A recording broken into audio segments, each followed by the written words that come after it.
Both teams are lined up on the field, and here are the former England captains ranging in age from the 70s to the late 20s. I don't think there has been a gallery or lineup of talent, with cricket talent like that, in the history of the game. I would doubt it very, very much indeed. What great names. And as the players are all in position now, the former captains are there, and we await Mr. Bob Parrish to step up to the microphone after the appropriate fanfare. And here goes.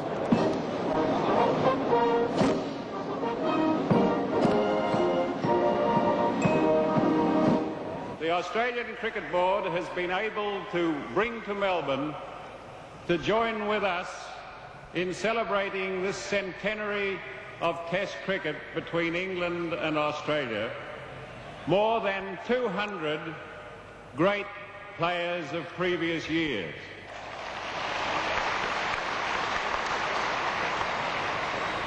On the 15th of March 1877, the first Test match between England and Australia commenced on this ground. This will be the 226th Test match between our two countries.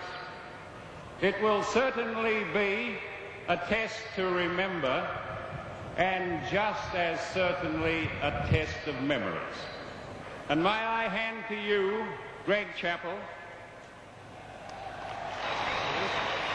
this gold commemorative medallion with which to toss, and to wish you and Tony Greig, both of them, the best of luck, and may we have good cricket.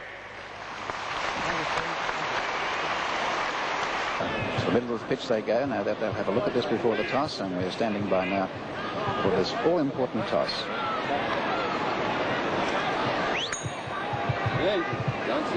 It's all yours, right?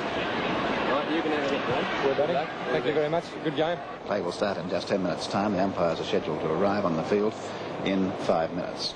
So now, before the players come out, we'll have the opportunity of introducing a former England player, Jeff Boycott, and he will be talking now to Frank Tyson.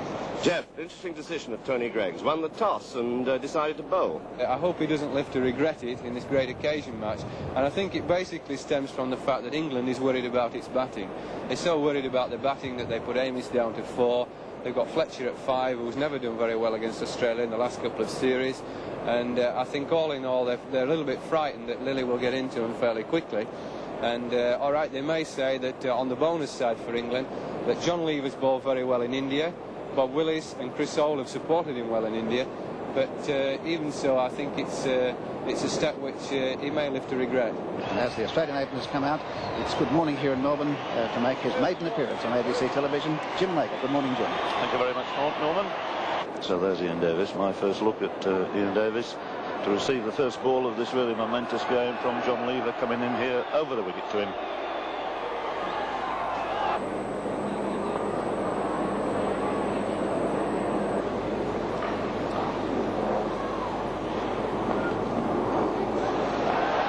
That's away.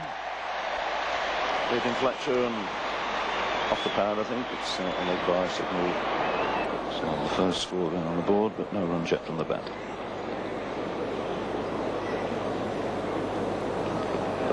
That was a useful ball. Watch this for the movement off the wicket as we watch it again on video disc. Good delivery, just short of a length. Now it goes away from the bat there.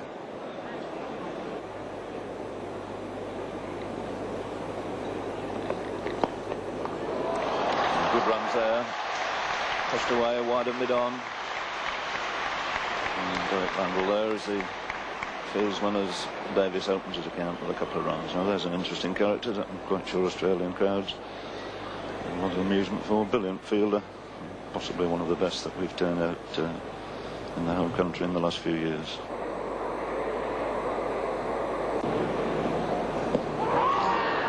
And he's given him out, and the first wicket down. John Lever strikes with the score on 11. And Davis the man to go, out for 5. I want you to notice how Davis really doesn't go forward or back. He's playing very much across. I beg your pardon, he goes back further than I thought, and that makes it a pretty easy decision for umpire Brooks to make, because he was well back. Now we've got 3 slips and 2 gullies.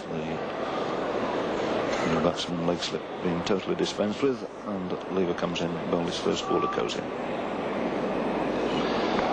He got that to lift quite sharply, and Cozy, although he's not paying much attention, must have taken a fairly hard crack there.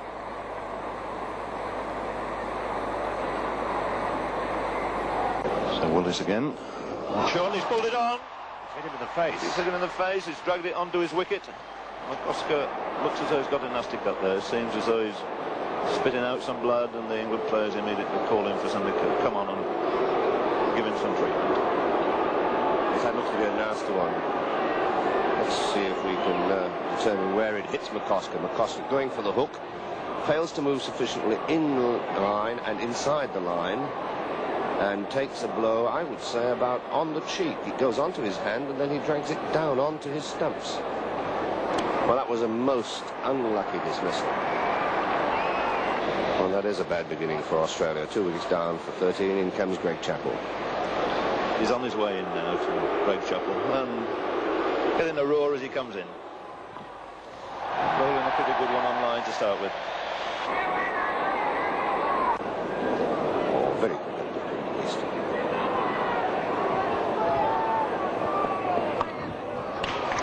First runs for the Australian captain, pushed away nicely past Amos in the gully. Well, that's a great shot, and gets the first boundary of the morning. Lever again, Cozier facing. That's a short one, hooked high in the air, it's out, pitches underneath it, and he's caught it, and John Lever struck again. And now David hooks. And the first run to hooks. Loud applause from the crowd. He's through for a single. Chappell is 3 for 27.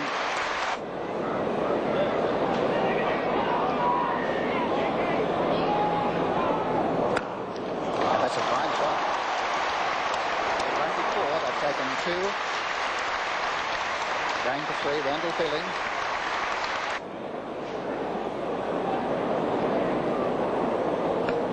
And down towards the third man boundary. It's going to be, oh yes, the ball racing across the outfield.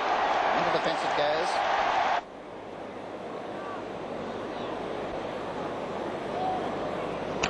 And a great shot. Beautiful shot. What a magnificent drive. It's getting out towards the long boundary. They'll run about 5 if they want to, but it's going slowly into the fence. And what a brilliant shot.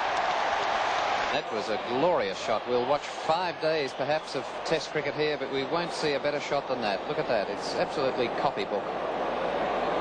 They'll play on with Old to bowl to hooks. Well, that's out. Yes, he's caught. Caught by Greg at second slip. So Hooks caught Greg, bowled Old for 17. Australia at 4 for 45. That ball rose quite sharply from just short of a length. It was not pitched particularly short, but you could see it rise very high, and Hooks followed it up, fended at it. The ball caught the outside edge.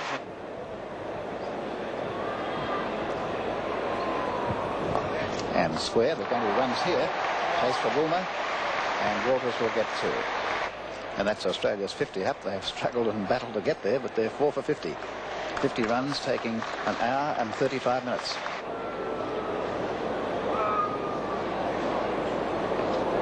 Up and there it goes. He must get it caught. Up goes the umpire's fingers.